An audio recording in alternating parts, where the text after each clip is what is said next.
round corners and cut them up, moved them together, welded them, that's the way the shell was made. Later on, when we wanted to make a shell that kind of slanted, we took the back end of a 42 Ford fender and took two of them, put them together. That's how we got that shell. I could add one story to his. I was down to Joe Rosen's place at his auto salvage on 7th and Lindale. And here comes a punk kid in here, skinny guy, and he was looking for some Chevrolet parts for Skogmo that was up at the lake, fooling around with a car. And I think it was you. A punk skinny kid, that was me. Not so skinny anymore, but in those days, yeah. Who else? Hey, we're on a roll, come on. Don't let him die. Who's got a story? Hey, Russ. Russell Lee, ladies and gentlemen. In 1940, my brother went down to Howard Lake, and he had a 37 Buick sedan, and his buddy was with him. And he's sitting up in the bleachers, and he announced over the microphone that any car in 1936 to 38 could run, and they didn't get enough cars. Finally, the promoter says, anything can run, just bring them down, we'll let anybody run. So he says to his buddy, he says, I think I'll take my car down there, this 37 Buick 4-door sedan. So he put it in the race, and people around his buddy were saying, look at that dumb kid down there with his racing his dad's car. And he come to one corner, and some guy had a Auburn fork-tail speedster, and had a chain down so it around the corners better, and he brushed my brothers off one curve. So he thought he wouldn't do that the next time. So he come to the next turn, my brother didn't give in, and the guy with his other car ran off, and he went through some lady's garden and hit a garage and knocked her foot off the foundation. She come out of the house and made him pay for the damage that he had done. And my brother got a bent fender out of it. He won the race, but he got 10 gallons of gas for winning it. There's no big payoff in those days, huh? I got a note that Art Celine should tell about claiming a cop car to something I can't read. Now, Art, where are you? Dave. Dave Celine, I'm sorry. Dave Celine. What about you going to tell us one or not? There you go. Come on up there, Caesar, dragging the microphone. I'll meet you halfway. Well, that really isn't my story. That must have been Ted Arneson put that motor up there. This was an acquaintance of mine that pulled that little stunt at the Hasty Tasty on what was it, 38th and Lindale. Chained the rear end of the police car to the telephone pole, and then went driving by in his 34 Roadster tossing empty beer cans out the car and hitting the pavement, and of course the cops inside heard that. They ran out and jumped in their cop car and tore off out of the alley by the Hasty Tasty, and the rear end came right out of the car. I think that's really got the idea for American Graffiti movie, because that was in the movie. And this is all hearsay. Strictly hearsay. I told the story to Ted about 30 years ago, and I never forgot about it. The cop is still living. And he's here.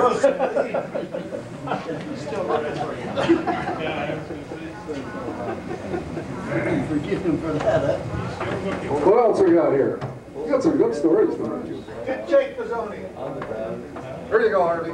No, Jake Oh, you want me to talk to Wait a minute. Do you remember? Where's Jake? Do you remember when Don came over? Do you remember when Don came over to my house? I was working on a 35 Pontiac 2-door sedan with no windows in it. Do you remember that? I remember the car. And it fell on me. Yeah. And he picked the damn thing up by the front bumper. He picked it up, I got out from underneath it, I cracked 4 ribs, but he picked it up, and I got out of there. You remember that? Yeah, I did. You do now, yeah. I'd forgotten it. 1945. Yeah, he could be awful strong when he had to be. Oh, man. Whatever it took. He did it. Yeah. Jake, where's Jake? Donny. Gotta walk up here a little bit. I probably wasn't there when it was being done. Some questions asked about what happened to the Mortensen brothers. Well, the Mortensen brothers sold their bar, and they moved to Florida, and that's where they're at. That's where they're at right now. And then the question was asked about Stu Reamer. As far as I know, they're alive and well. And the question was asked about Stu Reamer. And Stu Reamer is probably, he went from IMCA, and then he went over to, right outside of Chicago, I forget the racetrack, and he did some publicity there, and and then he went to Daytona, and he did publicity at Daytona. And as a matter of fact, I got done with one of Frank Winkley's seasons, and he called me up. I want to tell you how dumb I am. Really, he says, Jake, if you get down here, he says, the people have seen you and know that you can write stories and flag and technical man and all that. You get down here 3 days, and he says, you're working for NASCAR. Well, I just got done with Winkley and haven't seen any girls for months. And had a pocket full of money, and at that time NASCAR wasn't that big.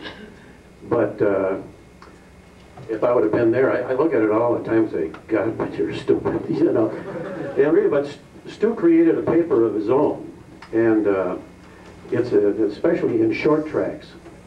And this is a paper that goes out to all of the racetracks in the country, and he holds workshops at Daytona, and he holds them also at one up in Canada, one a year, and then I forget, out in California. And there's always articles about him in the Auto Racing magazine, and I get the newsletter from him all the time. We talk quite a bit, and they call him the guru of short track auto racing, and he tells you, he gets the people on in these things. Minnesota State Fair sent me down, and times, so I went to some of the meetings, and if you want to know how to run a racetrack, you'll get Goodyear up here, get Firestone up here, you'll get Valvoline people up here, other people with ideas, how to set your beer thing up, what the temperature is, and all that sort of thing. So he sold half the paper, but he is still the assistant manager, and he lives out in out there in Chanhassen, yeah. So he's very successful, very knowledgeable, and doing very well. One thing about Don, and this is about the this is the Pilots Club. So naturally, I used to hang out there so much I got my mail there. No kidding. Then get it home, got it at the Pilots Club. So I'm sitting in a beautiful summer evening, and all of a sudden here comes this black car roaring up there. And here comes Don inside, and he says, "Hey, come on out and look at this thing, will you?" And so it's a Mercedes. It was a Mercedes-Benz sports car, black. He says, "Come on, let's go for a ride." I don't know. Well, we jump into it, and that's from 6th and Cedar and up to 7 Corners, and then there's a Cedar Avenue bridge going over the University. Man, he's just screaming this thing all the way around. I'm hanging on for dear life. We got on the other side of the bridge. I says, "Come on, let's get back." And we got back, no police. I mean, didn't wreck the car, didn't blow it up, but I can honestly say I had one hell of a ride with Don Scoble, and I didn't want any more of them. Any other questions? He was an exciting driver. That's good news about Stu. That's kind of a dream for many of us, to be able to make a career out of racing and make a living out of it. It sounds like he's doing it really well. I've got some albums that I brought along and some loose pictures for those of you that are interested. They're up on the front tables here. There's dirt track cars plus some of the sports cars and a lot of the good old-time things. I'd like to introduce my daughter Shawn, who's there running the camera at the moment. She's a family historian, and she's the gal that put these albums together. We have one closing note for you. You are gazing upon the one-time owner of the Ray Joe Motor and Manufacturing Company. Ray Joe was famous for making racing heads for Model T Fords. And about 15 years ago, I bought that company, which was then in bankruptcy proceedings, and it was strictly a job shop then. The owners told me that they still thought there were some of the old patterns around for some of the old heads and things. That was one of the many things that they told me that didn't turn out to be true. So I wound up having the dishonor of finally closing that company and closing that corporation. So Rachel no longer exists, but I had fun with the name for a minute. Thank you very much. Thank you for inviting me. Very good job.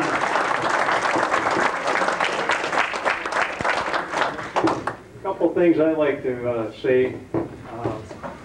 I have a favorite Don Skogmo story, and I hope it's apropos and doesn't offend anybody, but in 1962 or thereabouts, John and Don and I went to Indianapolis and we ran a USAC, first full sports car race there was, and it was a sanctioned race to the extent that we as amateurs were told that if we ran that pro race, our licenses would not be in jeopardy.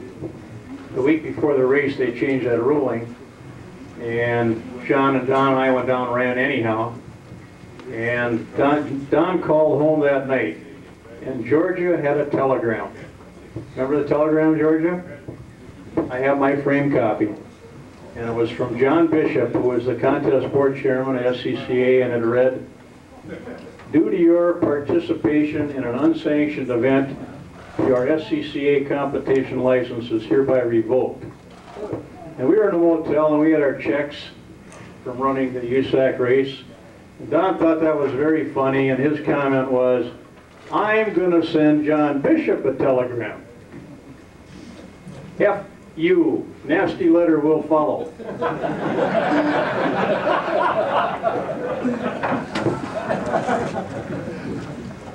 Earlier on, I didn't acknowledge Jim Davis's effort in the promoting and letting members of the Minnesota Street Rod Association be aware of the meeting, and there are a number of them who have participated tonight. We thank you all for coming. There are videotapes for as long as anybody wants to watch them, and they let us stay here, which I think is 10 o'clock. There are wrecks in Farmington, thanks to Jerry Beazle. And Jim Thill has some tapes here, and there is Arlington. How much of it we can see, I don't know. You're all welcome to stay until, I think it's 10, they're going to lock us out of here. There's probably beer and things to be eaten back there, and good times to be had. Unless anybody else has anything. Thank you all for coming. Thank you.